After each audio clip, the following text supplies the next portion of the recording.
When it came time to write his doctoral thesis in pursuit of a PhD, choosing a subject matter was easy. He is, after all, a huge fan of Grey's Anatomy. What was more difficult, however, was showing how Meredith Grey's relationship with Derek Shepherd, a.k.a. McDreamy, was really a metaphor for the American dream. In the end, he wasted 4 years proving that it wasn't one.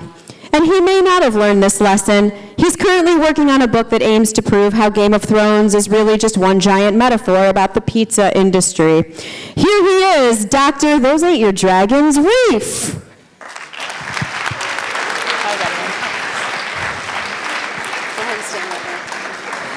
Following the prompting of his freshman English teacher in high school, he became a room stager at Pottery Barn, but he was fired because his style was too Babies R Us. In fact, up until he was married, his bedroom was painted in pastels with stuffed animals, particularly giraffes, propped everywhere. His duvet had baby elephants and mobiles of bumblebees and baby chicks dangling from the ceiling. Thankfully, his wife now does the interior decorating. Still a big baby in many ways, though, Mr. Big Baby Tooley. All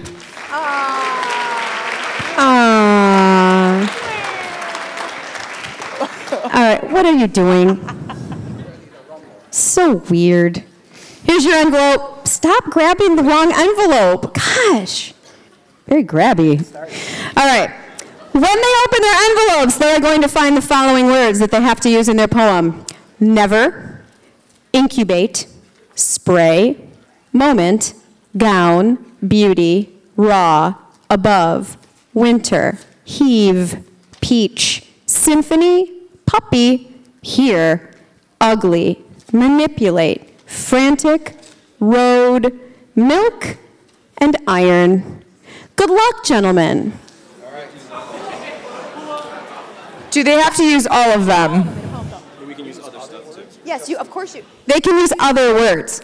They just have to use all of those. It'd be a really weird poem. That would be a really interesting poem. Incubate, frantic puppy. No, okay. The ugly peach puppy. Sprayed. I don't know. All right, we can go back one slide. How many of you have seen Right Club here before? Okay, awesome. Right Club is an event where two faculty members battle each other in a war of words, trying to convince you, the audience, that their word, idea, or concept is superior to the one of their opponent. So today we're going to have a Right Club event that is sure to be exciting. And first we are going to introduce one of our competitors. He's glaring at me from side stage because he knows. He and I have this contentious hate thing. It's not really a hate thing. I almost said love-hate, but I can't explain it. After serving 63 years in the U.S. Coast Guard, he was dishonorably discharged because it turns out he can't swim, which is weird because he's so full of hot air. I know. I am so dead. There's gonna be heck to pay. Following his military tenure, he began to tour the globe, giving lectures about nothing that is at all interesting. In fact, last week he spoke to a group of music students at DePaul University for 45 minutes with a speech entitled "Why It's Not Pronounced Shakastovich." See, no one cares. Please welcome Mr. Gohr.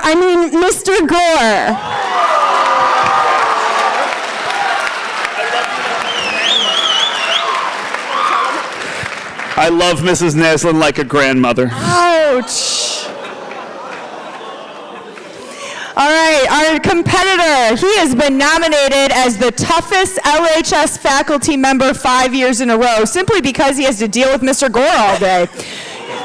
Because you have to deal with Mr. Gohr all the time. Sorry, she wrote this. Yeah, sorry. To cope, when he goes home, he watches 5 episodes of The Joy of Painting before doing anything else. Sometimes inspired, then he goes to do some of his own oil painting, usually portraits of Bob Ross. Once, he even tried to grow an afro just like him. Please welcome the toughest and sometimes the best dressed faculty member at LHS, Mr. Karnstedt. All right, gentlemen, we would like you to come center stage and face each other. Come center stage and face each other. Gotta say it twice with these music teachers. We use a very highly scientific method of deciding who goes first. We flip a chicken. Whoever the chicken points to will be the first person to go. Mr. Gohr will be the first competitor in Right Club. Do you want to go up here? Up here? Sure. Do you want to hold the mic or do you want it on the stand? Mike, I'll hold it. That's all good. Okay, whatever you want to do. Yeah. All right. All right, here we go.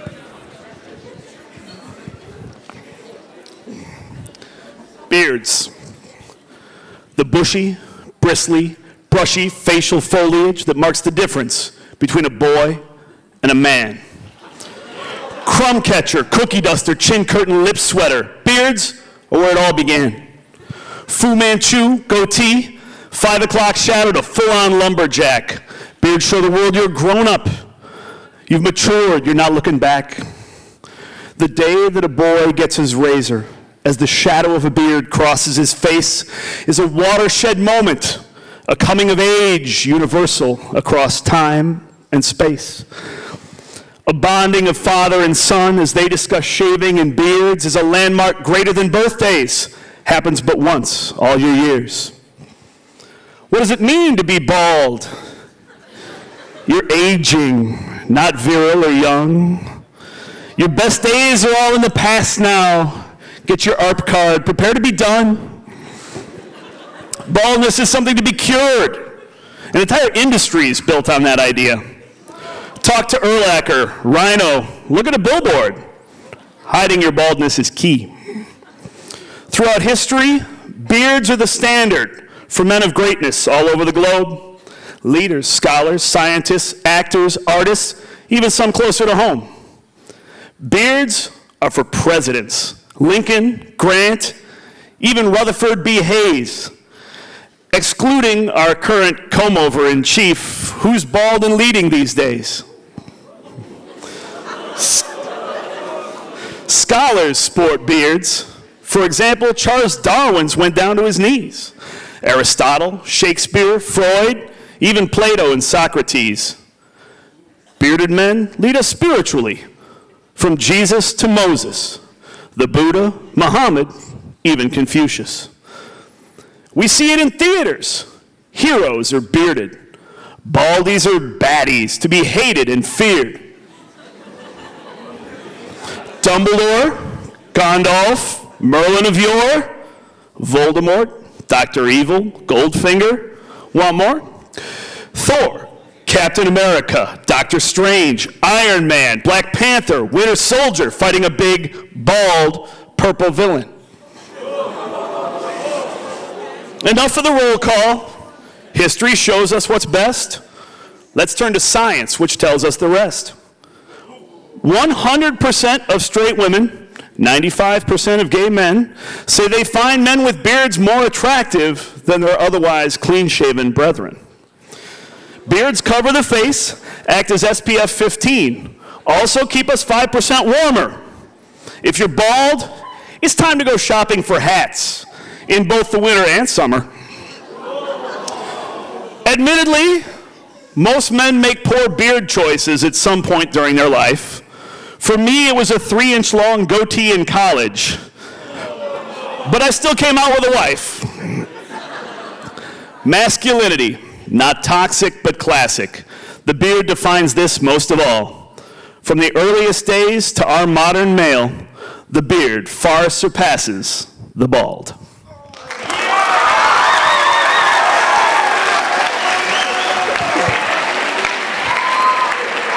All right, sir.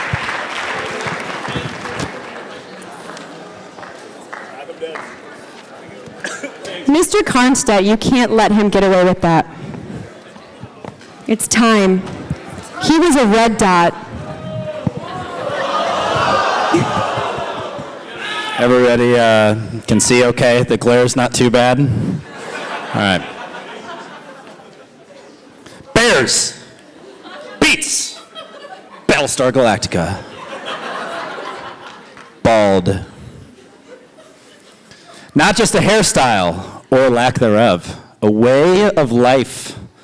Only some can grow beards, but all can be a power bald. All it takes is a shaving kit.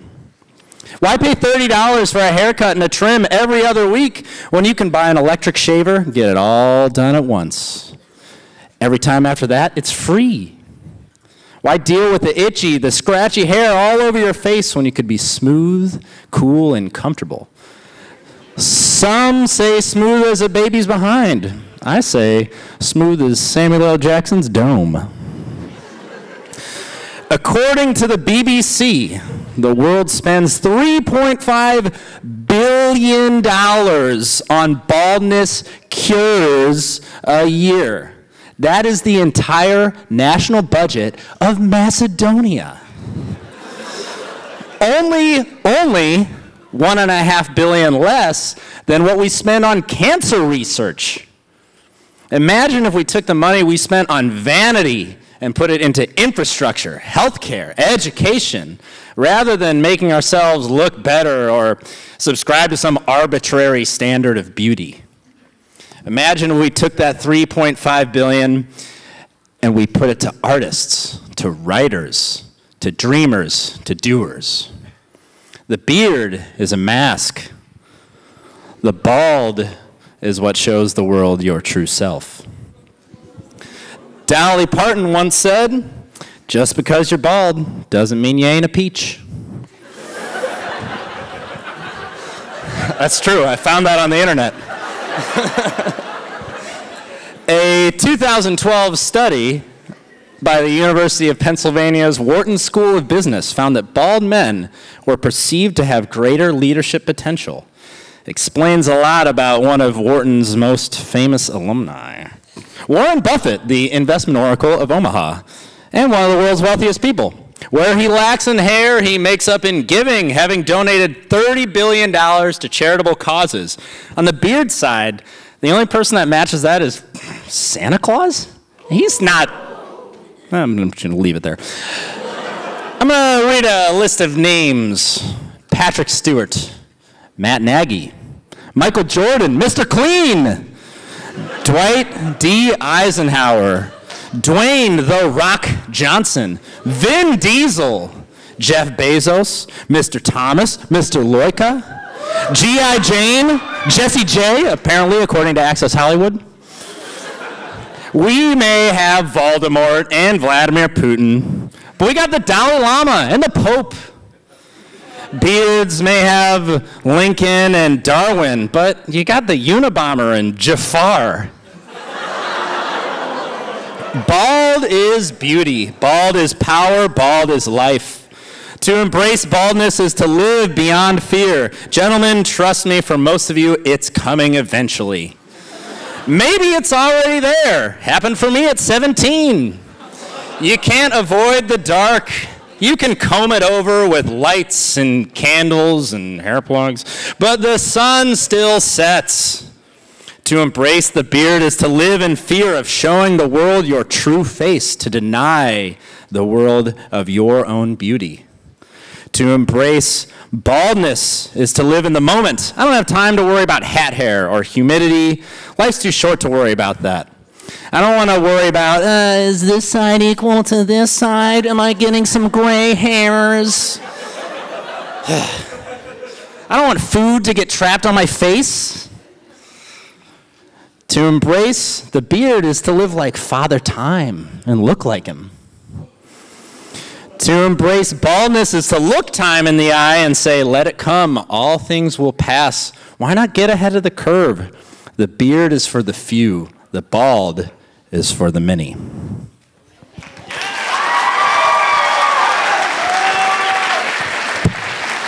Oh, Matt!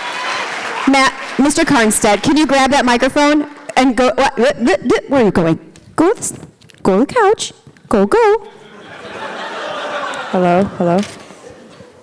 This is your chance in the audience to ask questions of Mr. Gohr and Mr. Karnstedt about how they wrote their pieces, what they thought about, anything at all. Oh, goodness, a lot of hands. How do you write a speech about beards when you're balding? Wait. Hey now.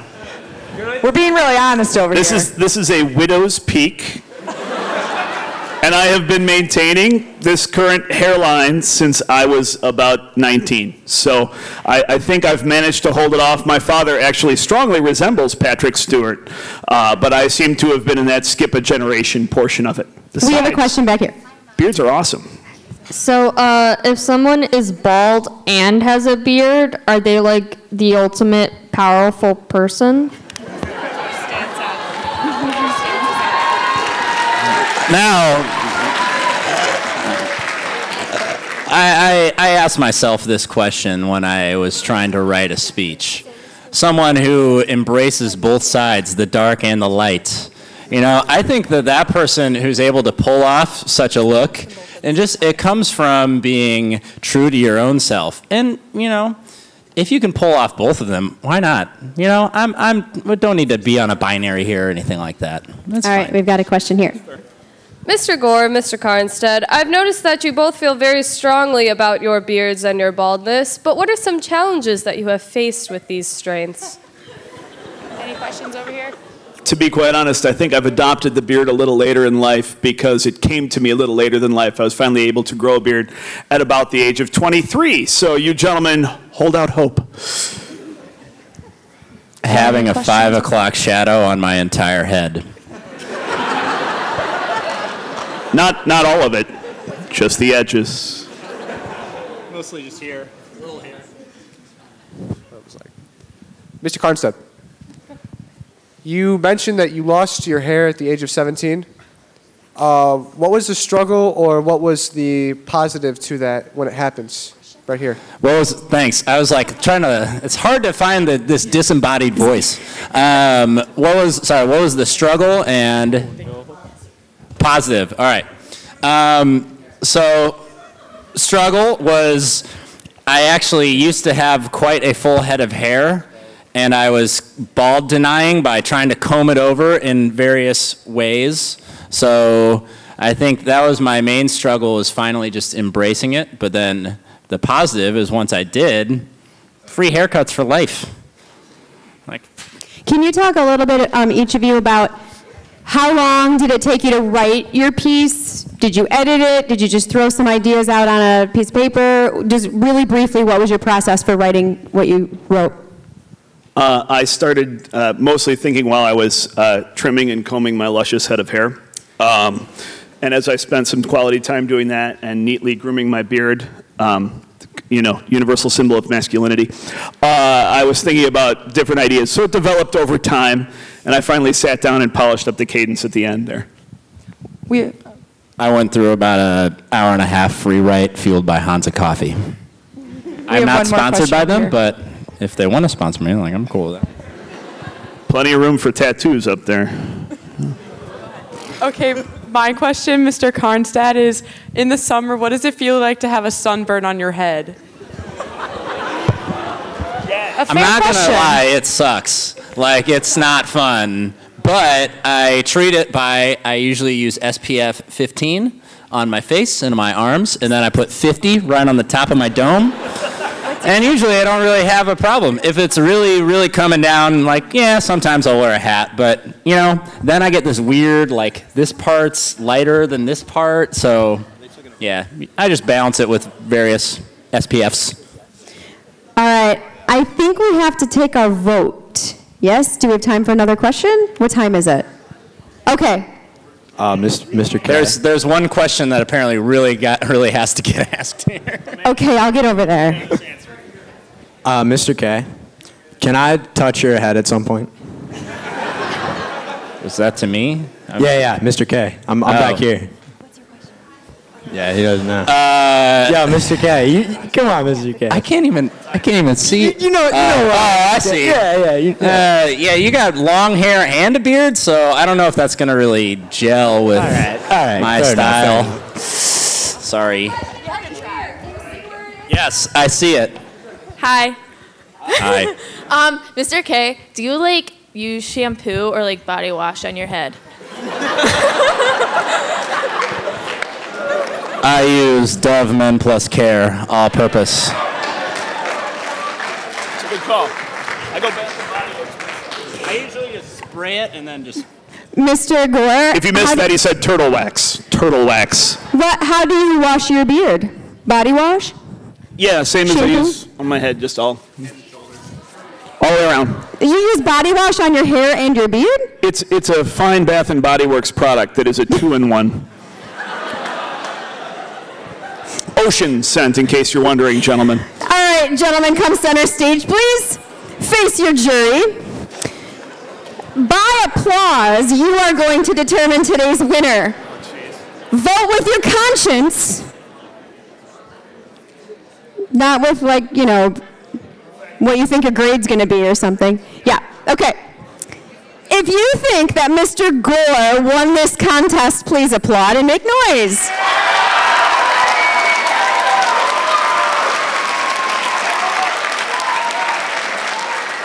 All right, that's like an 879. If you think Mr. Karnstedt won this contest, please make some noise.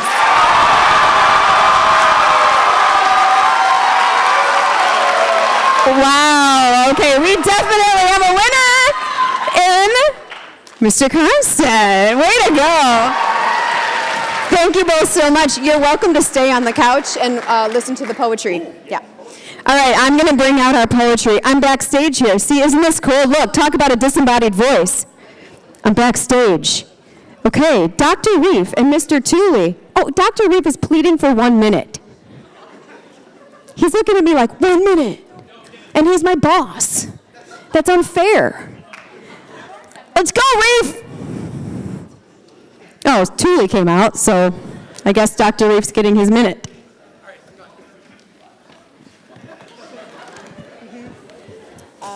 Bell rings in 11 minutes. Okay. All right. Done. Oh, can we get the slide up with the words again? Thank you. This is what happens when you listen to Sigur Rós backstage right before spring break. This poem is called Winter. The iron sky sits above, gray like the gown my grandmother wore to my grandfather's funeral. I try to move this moment like the spray of milk-white snow I had to heave from my driveway earlier.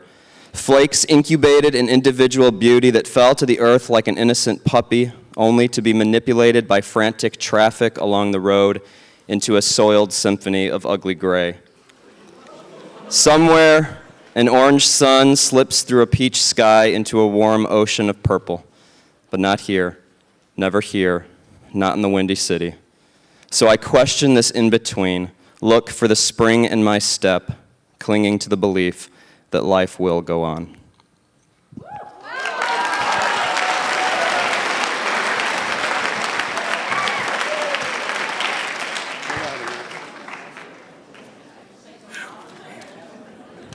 Oh man, that was a workout. All right.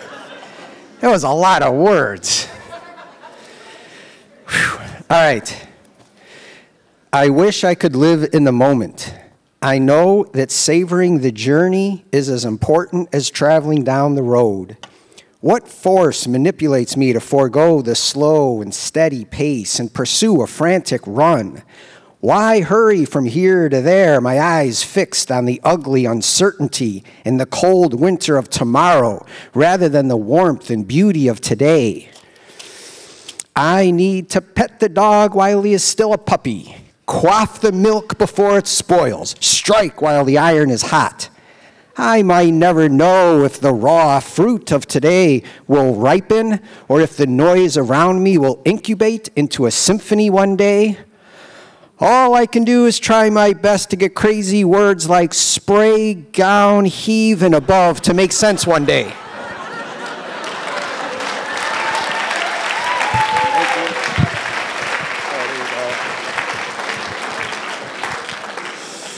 Okay, in a moment, audience, you're going to determine the winner of our poetry contest. But first, is the microphone still over there? Oh, no, it's not. It's in the middle of the stage. I have to get it. Mr. Tooley and Dr. Reiff, could you kind of talk a little bit about the pressure of writing a poem in such a short amount of time and what that was like? Oh, is that? I don't think that's on. Tooley, I think it's off. I was fearful that you were going to come back any second when I was like 2 lines in and tell me time was up. So it was like, all right, the first thing I thought of was the iron sky. It's an image I've worked with before, especially during winter, and winter was there. So it was like, that's the idea. I'm running with it. Let's see what happens. So it was actually physically draining to be back there. Like, I could kind of hear you guys. In the first, first 5 minutes, I was just looking at the words and thinking, well, let's see what emerges, let's see. And then I wrote for like 10 minutes. And then those last 5 minutes, my heart was racing, and I was looking at these words, and it really was quite a workout. So it was fun. I mean, writing's fun, but it's more fun when we have a little more time. Can you talk a little bit, each of you, about your experience? You're both English teachers, obviously, but how much do you write poetry? How much do you write anything else in your free time? I write assignment sheets for my students to follow, the directions on. I write on the calendar. That's what writing's become to me, and I'm not going to deny that I mean, I've talked to my fellow teachers about this the past couple weeks. I've talked to my wife about this the past couple weeks. Like, it can be soul-crushing. And, like, I love Writers Week because every year I walk away from this feeling like this is something that makes my soul sing. I like to write. I like just attempting poetry. That's why I do this every year. Like, you guys were like, why does Tooley get up there? Because I just like it. It just, like, it does bring a spring back in my step. So, for me, I don't even remember what the question was. Here you go. Yeah. So I'll just piggyback off that. Yeah, I think I always wanted to, like, if I were a writer, I would write the next Percy Jackson novel, you know what I mean? Like, that'd be really fun stuff to write. But then I got my doctorate, and I was like, well, instead of writing fiction, I'll just write research writing and stuff like that and get published, and I haven't done that either. So Writers Week, like today I wrote a poem about how I'm looking forward to being a grandpa, and then I wrote this poem today, and it was a lot of fun. So I don't know, I encourage you guys to do it just because it forces you, or do something else, it just forces you to put word to pen, because I just don't do it. And it's so exhilarating to write something and share it. Which word was most challenging? I did not like incubated. I did not like... God, that was hard. You don't like puppies. Puppy, yeah, that one, and that was, I knew right away that was going to be a trip up. So thanks.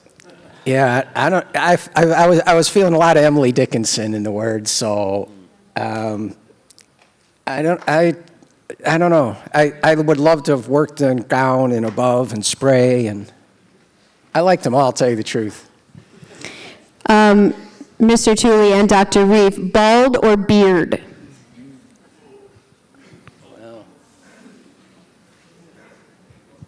I mean, definitely beard. Even though you just shaved yours off? He's got a little 5 o'clock. I'm lazy. Shave, let it grow back, shave, let it grow back. Yeah, well, I guess I would have to say beard, because I really wish I could grow one.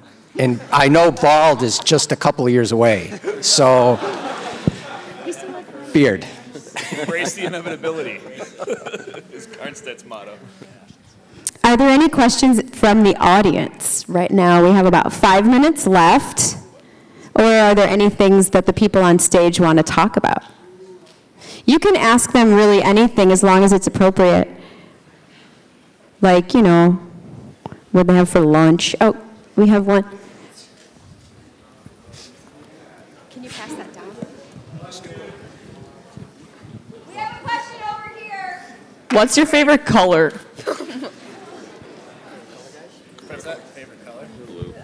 Blue. Green. Like Kermit. I like a nice deep blue, royal blue. Yeah, I'd say blue. Thanks, thank you. Nailed it. There's a question here. I'm coming over here. Oh my gosh. Oh, people are going to ask you all sorts of weird things. I have a feeling.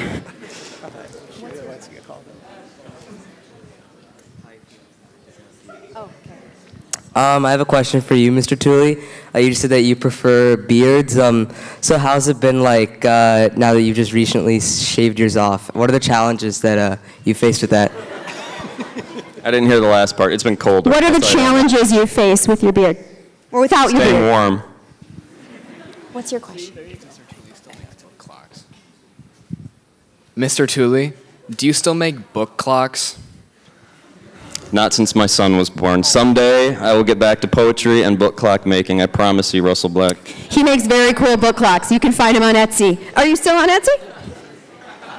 Yes, he is. What's your question? Can you put pineapple on pizza? Oh, okay, good. Can you put pineapple on pizza? Like, is Never. it ethical?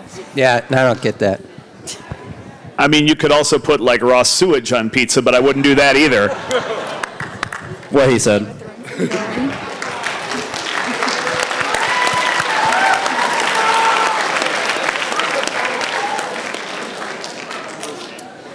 Right here. Go ahead. This one's for Dr. Reiff. How is that question on the Game of Thrones relating to the pizza industry book going? How is that? It was in your intro, Dr. Reiff. You're writing that book about how the Game of Thrones is a metaphor for the pizza industry. I don't know if you knew you were writing that, but you are. Ah, yeah, I didn't realize. It's a pretty cheesy book, I gotta be honest. What? Very good. Cake or pie? Think a nice pumpkin pie. Pie. Pie, but it's got to be like chicken pot pie, meat pie, mincemeat pie. Delicious. In the music department, to celebrate birthdays, we get pies for each other on the faculty. And we request, hey, Mr. Marino, it's your birthday. What kind of pie you want? Cherry pie, whatever. Hey, first year he worked here. Hey, Mr. Karnstedt, it's your birthday. Happy birthday. What kind of pie do you want? He says, steak and kidney.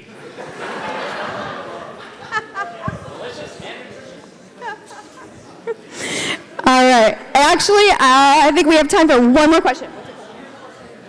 So if you could give a beard to someone or make anyone in the universe bald, who would that person be, and what would you do to them? What would you what? Yeah. Oh. I mean, right now, I'd love to see you bald with a beard, just for the heck of it, but... I'd kind of like to go the reverse on Mr. Thomas, just to see what that looks like. Because he's bald and bearded, I think it'd be fun to see the flip-flop. I don't have a good answer for that one.